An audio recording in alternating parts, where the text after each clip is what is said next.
Mwese mbahaye ikaze inshuti za Kariza TV Show, ndizera ko mumeze neza mu bice byose muherereyemo. Turabakunda kandi tubifuriza ibyiza. Mbahaye ikaze rero mu kiganiro cy'uyu munsi, tugiye kuvuga ku nkuru y'umugabo witwa Nzabahayo Silas. Ndatekereza yuko abantu twatangiye dukurikira inkuru ze, abenshi muri kwibaza muti se Nzabahayo Silas yaba yaraburanye mu mizi? Ese Nzabahayo Silas yaba icyaha cyaramuhamye yarakatiwe?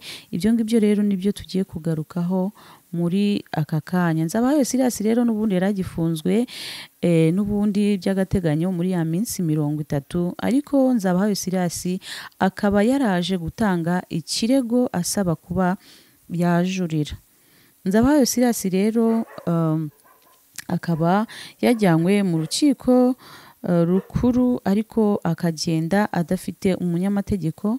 Muzi yuko mu minsi yashize ubwo yaburanaga yari afite umunyamategeko, ariko ubu ngubu Silas urubanza yararwiburaniye. Ntago tuba tuzi niba byaba byatewe n'ubushobozi bukeya se cyangwa ari we wabihisemo. Hanyuma rero gufata amajwi n'amashusho byari ikibazo gikomeye cyane, kubera ko uburyo basigaye babatwaramo burarenze. Gufata amashusho ntago byari byoroshye cyane. Nzabahayo Silas rero akaba ari uriya muri kureba uri kugenda yitwikira karaseri mu maso, ngira ngo abantu bamuzi musanzwe mumuzi. Nzabahayo Silas muraza muri kureba muri kumubona.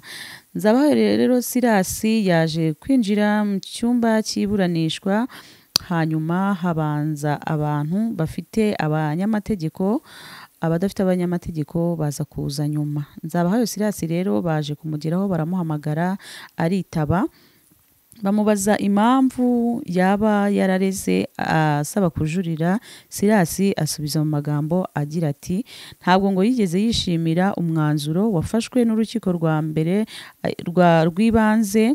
Avuga yuko urukiko rw'ibanze rwamufunze rushingiye ku ifishi y'amavuko y'umwana.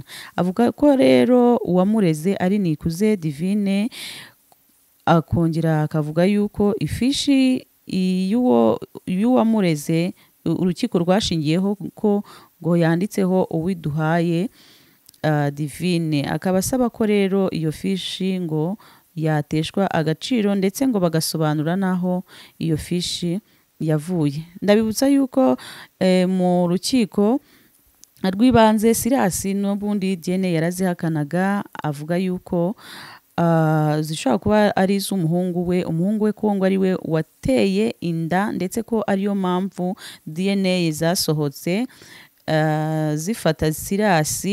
Avuga yuko rwose ko n'ubu ngubu Silas aracyahakana cyane, yivuye inyuma, avuga yuko ibimenyetso cyangwa se ziriya DNA zafashwe ari iz'umuhungu we.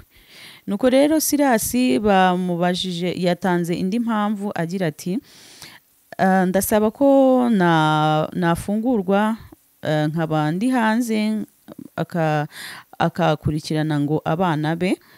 Yatanze impamvu ivuga ati abana banjye bavuye mu mashuri. Hanyuma umushinjacyaha yamubajije ati ese abana bawe bavuye mu mashuri kandi bari mu kiruhuko? Silas asubiza yuko ngo bamufashe abana be biga. Akaba avuga ati indi mpamvu ko abana be ngo bari kugenda bakoreshwa ku mbuga nkoranyambaga, bamwe na bamwe mu YouTubers, bitewe ngo n'inyungu zabo bwite. Bamusubije bati, umushinjacyaha yamushubije yuko kuba afunzwe nyine izo mpamvu, izo mbogamizi se ntago zabura, n'ubundi ko ari ingaruka zigenda zigaruka nyine mu muryango. Silas akaba yaraje kurega ku munsi w'ejo, akarega avuga yuko asaba yuko yafungwa, akaba afungiwe hanze. Urukiko rero rukuru rwamubajije impamvu Silas yareze asaba kujurira. Silas asubiza yuko urukiko rw'ibanze rwashingiye ku byangombwa by'uwitwa Nikuze Uwiduhaye Divine kandi umurega yitwa Nikuze Divine. Ndabibutsa yuko mu kiganiro nari narakoze bwa mbere ko nababwiye yuko Sirasi yari yaratwaye icyangombwa cy'amavuko y'uriya mwana Nikuze Divine. Hanyuma rero Sirasi indi mpamvu ya kabiri yatanze, yavuze yuko akeneye gutaha akajya kwita ku bana biwe, ko ngo abana be bavuye mu mashuri kandi ko ngo inzara ibishe.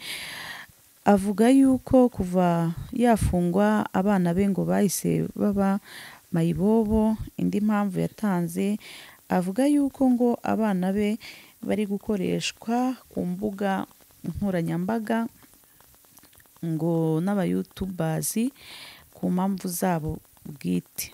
Sirasi yakomeje rwose gutakamba agira ati impamvu abana banjye ubu ngubu batari kwiga ni ukubera yuko mfunze rwose, nasabaga yuko nafungurwa by'agateganyo nkajya kuba nakwita ku bana banjye. Sirasi yakomeje n'ubundi agira ati rwose urupapuro rw'amavuko rwose, ifishi y'amavuko bashingiyeho bandega ko byateshwa agaciro. Agira ati ifishi y'amavuko iriho Uwiduhaye Divine, akongeraho n'izina ngo Ryariyanse, bisobanura ko iryo zina Ryariyanse ari akabyiniriro. Ngaho yo nguko rero ibya Sirasi gusa bashoje bavuga yuko impamvu yatanze byose ko nta shingiro rifite. Bavuga yuko Sirasi ubwashize bari bamufunguye n'ubundi akaba yagerageza gucika. Baravuga yuko rero Sirasi n'ubundi aramutse afunguwe, cyane yuko icyaha yakoze kiraremereye cyane kandi ko igihano cyacyo gishobora kuba kiremereye, gishobora kuvamo burundu cyangwa se imyaka 25. Banzuye rero n'ubundi bavuga yuko Sirasi n'ubundi asubira kuba afunzwe by'agateganyo.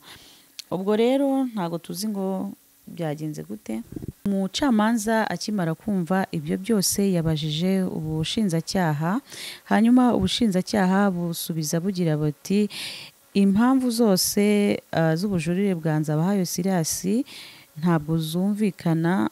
Bavuga yuko urukiko rwa mbere rw'ibanze rujya gufunga Nzabahayo Sirasi by'agateganyo ko bagendeye kuri DNA zapimwe. Ubw'ibyo rero ubwo ni ukuvuga ngo ubujurire bwa Nzabahayo Sirasi bwateshejwe agaciro. Nakoze cyane rero kubana natwe, ibindi tuzamenya tuzabakurikiranira tubabwire. Nakoze cyane.